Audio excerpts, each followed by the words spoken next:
2004. My name is Barbara and Frank Heilbrunner are doing the interviews for Al and Jeanne Hindin. I will start the interviews, and each of you can feel free to inject anything you want as we go along. So we will start. Al, what is your full name? Allan Hindin, Hindin. Was it changed when you came over here? I never came over here, I was born Okay. here. And does your name have any special kind of meaning? No, And Jeanne, what was your maiden name? Meyer, Right. When and where were you born? I was born in Genesee Depot, Wisconsin, which is a small little shtetl out of Waukesha, during the First World War, August 25th, 1918. And Jeanne? I was born in Milwaukee, December 10th, 1921. Genesee Depot, I remember that very well. The Engel family used to live there. That's his aunt, That's where we lived too. his mother's sister. Is that right? Mm-hmm. That's right. It'll come out when you I'll go go into through. that later. Who were your first family members to settle here, and what brought them here? Well, my father came here first in about 1912, 1913. He lived in Lithuania, but at that time was under the control of the Russians. And he had been subject to getting into the army, and it was very anti-Semitic at that time. So he got up and he walked across Europe, or literally walked across Europe until he got to Marseille. And some way or other he got enough money to get on a passage on a ship that came into Ellis Island. And he had a relative here in Milwaukee, a Hyman Hindin. And they contacted them and he came here to Milwaukee. And when he first came to Milwaukee, he worked at Schlitz Brewery as a laborer. And after that, of course, he met my mother, who came over from Kiev, Russia. She had three sisters over there, no brothers. And her brother, Morris Abel, that was her maiden name, had a garment factory in Philadelphia. So he sent passage over for my oldest aunt, which became Mrs. Engel, as you know. And he then had passage sent for my mother and her younger sister, Frida Abel, and my grandma and grandpa, Abel, from Russia. And they came here in about 1912, 1913, in that area. What did your father do in Genesee Depot? Well, first of all, in Genesee Depot, my uncle Sal, who was Jenny Engel's husband, he was a farmer there, and he also dealt in cattle. So my father was there, and he dealt with cattle and things of that type. And then things got tough, so he came to Milwaukee. I am a little bit acquainted with Sal because I tried to sell a nightclub where he invested. That's right, he invested in a nightclub, you're right. When Benji Stein referred I to was, me when years I was ago. when I was born in, Peg, he had a girlfriend by the name of Peg, right? that's right. Sal Engel. Aside, Their history. I used to make it a part of the record, though. Yeah. Okay. Jeanne, how about you? Go ahead. Well, my father was born here, and my grandparents, Meyers, came from Germany. I don't remember too much about them. They came in about 1857, wasn't that it? I don't know what was on that. And my mother came from Russia. Now, your father made a living in cattle? In cattle and Basically. down there. Then he came here to Milwaukee. How about your father? My father was Wisconsin Belgian and Supply Company with his brothers. And I don't think my grandfather worked Stein, did he? No. Can you describe anything what it was like for you growing up? Well, yes, we had meager means, almost like you say poor, but we lived on 7th between Lloyd and Brown in an upper flat. And It was a very Jewish home. Mother kept very kosher. She would scrub the kitchen floors on a Friday, so we had wall-to-wall paper carpeting. Forgot. And she would also bake bread. You could get the odor as in. We used to, well, anything else, as much as we didn't have any money or else, we always ate well. Did you have brothers or sisters? I had 3 brothers. My older brother Phil, he since died, but he had a liquor store on Donner Avenue. I came next, and I became a lawyer, and my brother after that, Morris Hindin, he became a dentist, and he's practicing in Milwaukee. And my younger brother Irv is in Pullman, Washington, and he was in engineering school, and he became a professor at Washington State University. So you did grow up in a Jewish neighborhood too? We moved on 7th Street, we moved to 9th Street, we moved to Titonia Avenue, always in a Jewish neighborhood. How about you, Jeanne? No, I grew up first on 47th and Hadley. We lived above the Weiners, the Weiner family. And then we moved to Sherwood and lived on Creamer. Is that Lori Weiner? Pardon? Is that Lori Weiner? No, became a Al doctor? Weiner and Sam and Bunny Dalnick. Oh, okay. And when we moved in Sherwood, I went to Lake Bluff and Sherwood High and Downer College, became an OT. Did your, And we met in Hillel. is that right? Yeah, because I was at a girls' school and we had to meet Jewish boys, so we joined Hillel. Hillel there was no UWM. Where was No, it Hillel? was at the Jewish Center on Milwaukee Street. that- No, not here, right here on North Prospect. It was it Hillel? Was Prospect? there? We What had- was on Milwaukee? No, Jewish Your Center. center used to be on Milwaukee Street. Huh? There used to be Jewish one on Center. North Jefferson. That was Yeah, the but original. I think there was one on Milwaukee, Alan. No, there was one on I know Milwaukee. we met here. Yeah. Okay. Did your family belong to a synagogue? And yes, we belonged to a very Orthodox synagogue, the Shmeda Shabidel, which was on 11th and Lloyd. And then later on, we transferred to Beth Israel, which was on North Titonia Avenue. Right. How about you, Jean? I belong to Emmanuel, and my grandfather, my mother's father, that went to Rabbi Shapiro's temple? No, Rabbi Twersky. Twersky. He would go every Saturday on the streetcar. Were you happy to be Jewish? No question about it, and always have been. Okay. So Did you ever experience anti-Semitism? Oh, yes, I did. That's coming up. We had anti-Semitism where we lived on 7th Street and 9th Street, but most of the people we lived among were Jews. Yeah. So, while in the Army, I did experience some of it, but I was well aware of it, and I just stayed away from people who felt that way. How about you, Jean? I think I was a little uncomfortable because we were in the minority and the Jewish kids stuck together. Oh, we formed our own sorority too. I forgot about that. Yeah, because we weren't accepted in the other. But I made lasting friendships. We're still friends. Did you belong to one of those ladies' sororities in the Yeah, 40s? KTL. KTL, SIS, or whatever they were. But your friends were Jewish? Yeah. And the ones, you Yeah. said everlasting. Well, she has some very lasting friends who are Greeks. Isn't that right? Oh, yeah, because the minority kids that down there stuck together. It was a very Protestant school. Mhm. Oh, and the Greeks, we became very friendly with the Greeks. Oh, and Yvonne was what was she, Yvonne area? Well, they had a store on 27th in Wisconsin. Yeah. I knew her brother. Okay. Are you a war vet? I know you are, aren't you? Yes, I am. How many years did you serve? 1942 to 1946. Okay. Okay.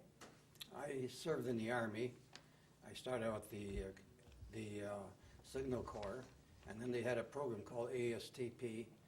Safe till peace. Yeah, that was for languages, and they transferred me to Yale University, where I didn't pick it, but I was assigned to take Burmese. So we tried to learn Burmese, and we had a year there at that time. And Then after that, we ended up in Fort Riley, learning how to ride horses and pack mules, because that's what they did in Burma at that time. And then I ended up at Fort Ord in California, where then we had a troop ship take us around Australia up to Bombay, and then we took a little train up to Lido, which is in the northern part of Burma. And from there we went all the way through Burma until we got to the Burma Road. Mm. You were in early. He's got Yeah. better memory than I I do. left from Fort Ord myself. Were you married at that time? Yes, we got married on 44. April 2nd, 1944. I had to leave Milwaukee, to come to Milwaukee. Got married on a Sunday. We had a honeymoon At the Drake Hotel. on Monday, and I think Tuesday I went back to Wow. the work, to the Army.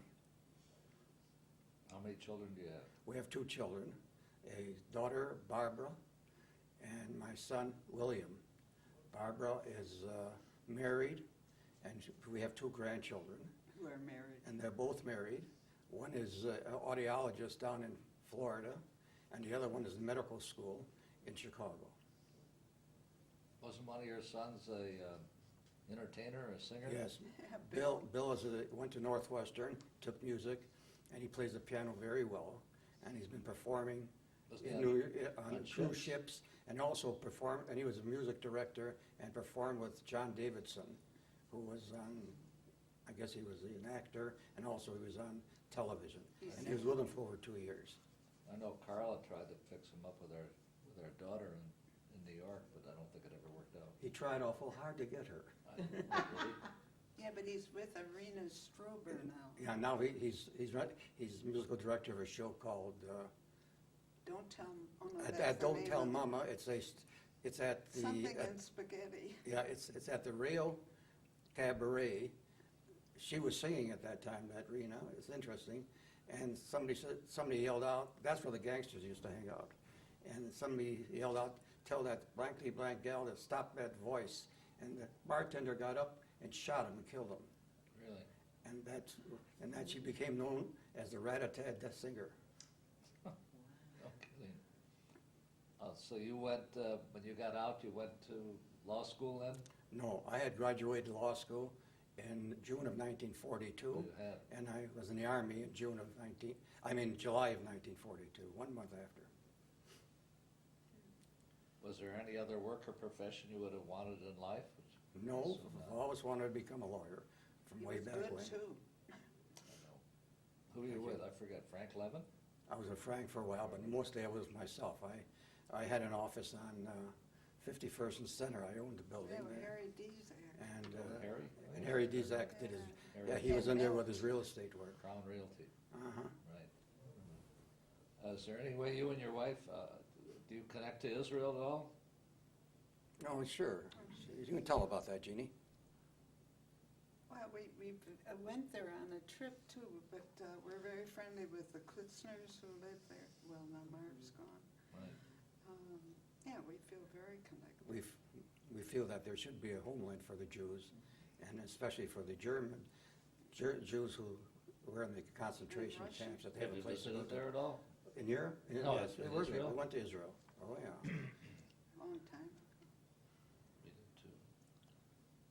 Question, how do you see the present and future of the Milwaukee Jewish community? Do you have any ideas on that?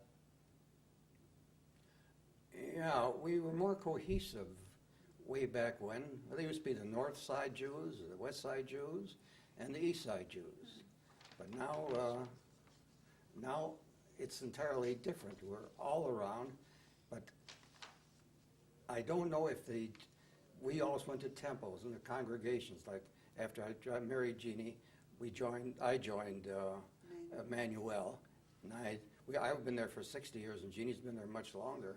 But I don't see them Jewish people, the young Jewish people, melting together, and also we got it in our family. But they're marrying rather, out of the Jewish religion, and it's fragmented now, and that bothers me.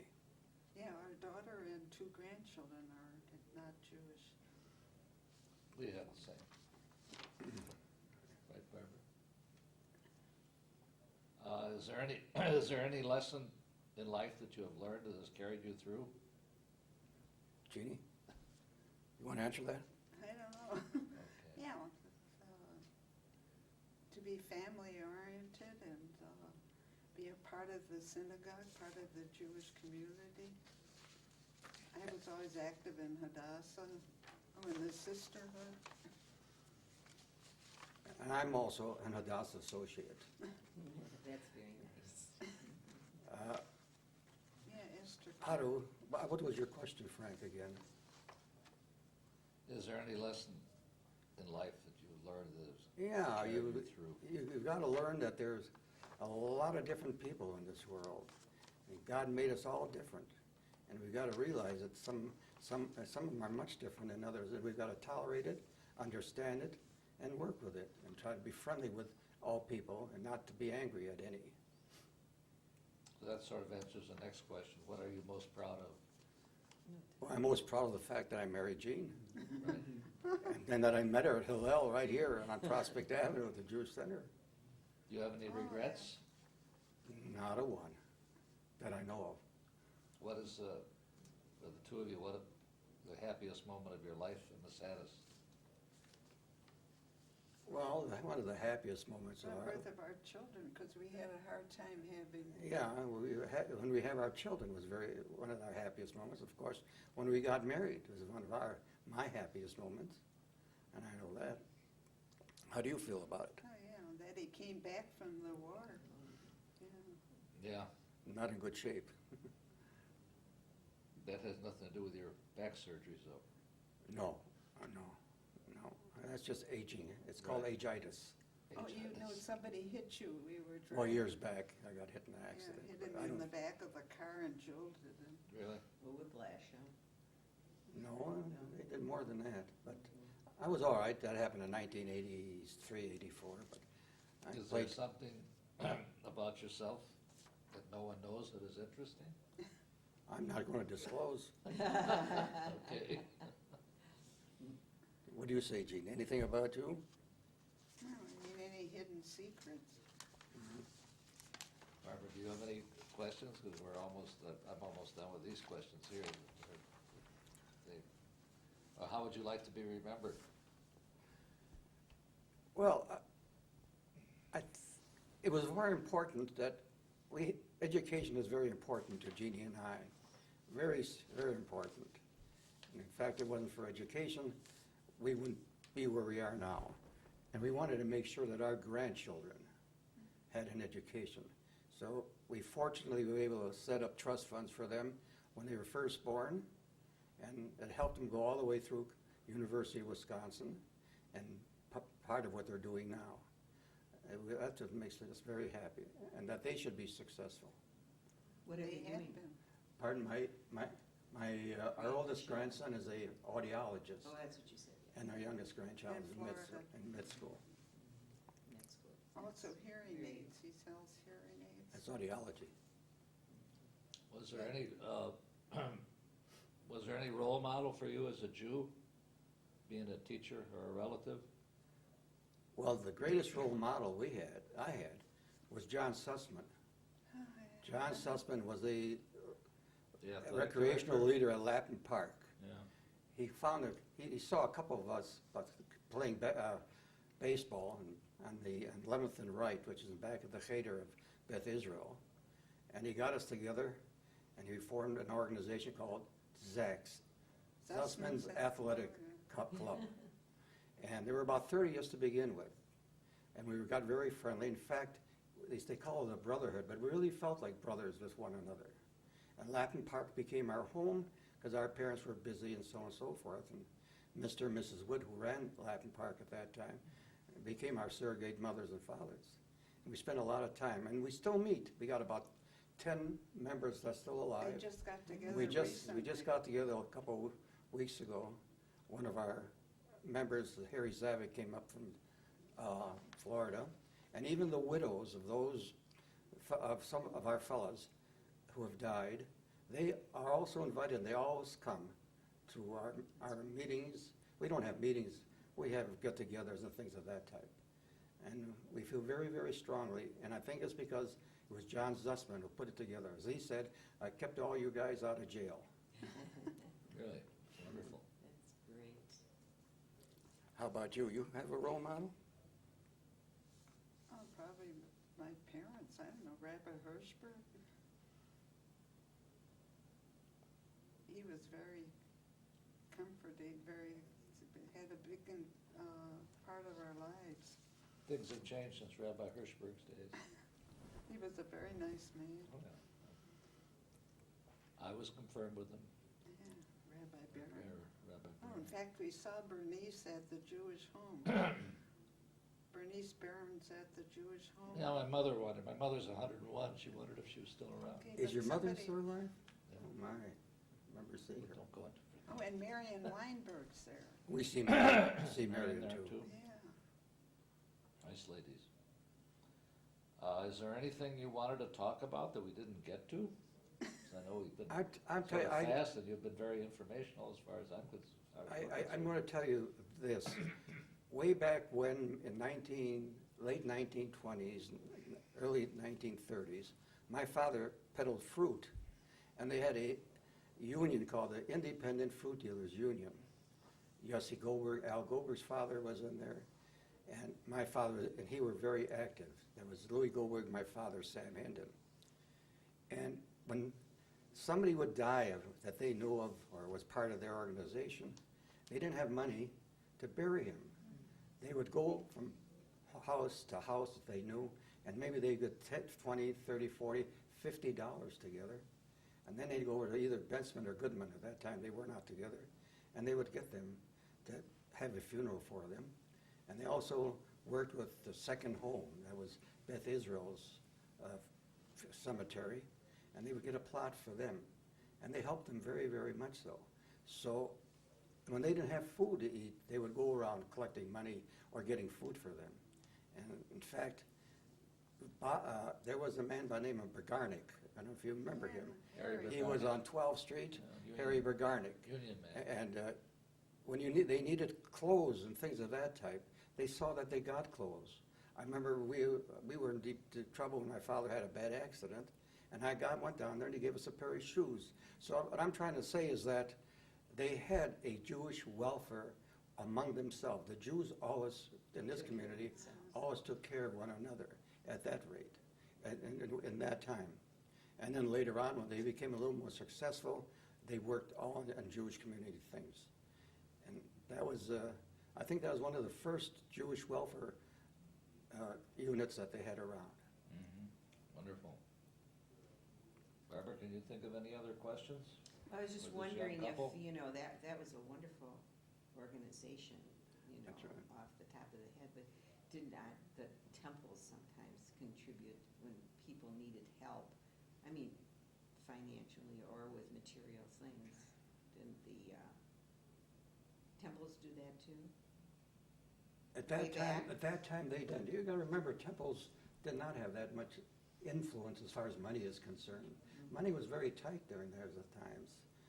Fun, I remember when I was bar mitzvahed, I went to temple early in the morning. I said my bruchas and whatever it is, and they gave me a fountain pen, and that was the end of it. And that was the whole bar. Now, when they have bar mitzvahs, it's almost like a wedding. That's sure. So, right. Were any of you involved in any programs or agencies in the Jewish community, being on boards or et cetera, et cetera? Oh, sure. I belonged to B'nai B'rith. As I told you, I was an associate of Hadassah. I belonged to Jewish Center here for time. They started on Jefferson Street all the way here, Prospect, and also where they are now. We got involved in a lot of these things, and so did Jeanne. In fact, Jeanne still belongs to the Jewish Center, and she goes on trips, and she goes you go and hear, you go hear various talks and lectures.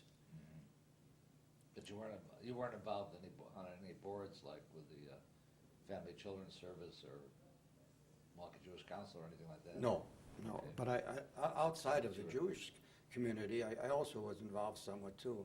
When we lived in Shorewood, I was with the Shorewood Auxiliary Police, You were? and we used to help the police when they direct traffic and things of that type. Mhm. Pardon me. And Yeah. I also, and another fellow and I started the North Side, North Shore AARP, which has grown now to about 100 members. They're very influential. I still have something to do with AARP. And I try to get involved in political things the way I can now. I do help with the Kerry campaign, and I make calls and things of that type. You sold your home, you now live in an apartment, right? We built a home well, first we lived in Circum Road on the west Yeah. side, as your father called it, a two-car garage. And then we built a house on Marlboro in Shorewood. And our kids live there and Yeah. our grandchildren. That's right, our And grandson. my brother lived a block away. Al, Yeah, Alvin lived on Marlboro too. your other house, I remember, was on Kramer, wasn't it? 43, 46. No, where did you live on Kramer? Huh? On Kramer. Yeah, Kramer, 4421. We were staying at 4400. When Beverly Labatsky lived on Murray, remember the Labatskys? Sure. The girls. Yeah. Charlotte was a year behind. Yeah, Charlotte, Ray, Mimi, and Bev. Right, Who was the singer? Beverly. Beverly. The diver. She died. They Yeah, called her Julius Jules. died too. Yeah. Well, you've both been very, very informative, and I really, unless you have something more to add, Barbara, I can't think of anything more at this time, unless you would like to relate anything that we've missed. We don't like to ramble. Okay. Well, we thank you very, very much. Oh, Okay, thank you. thank you.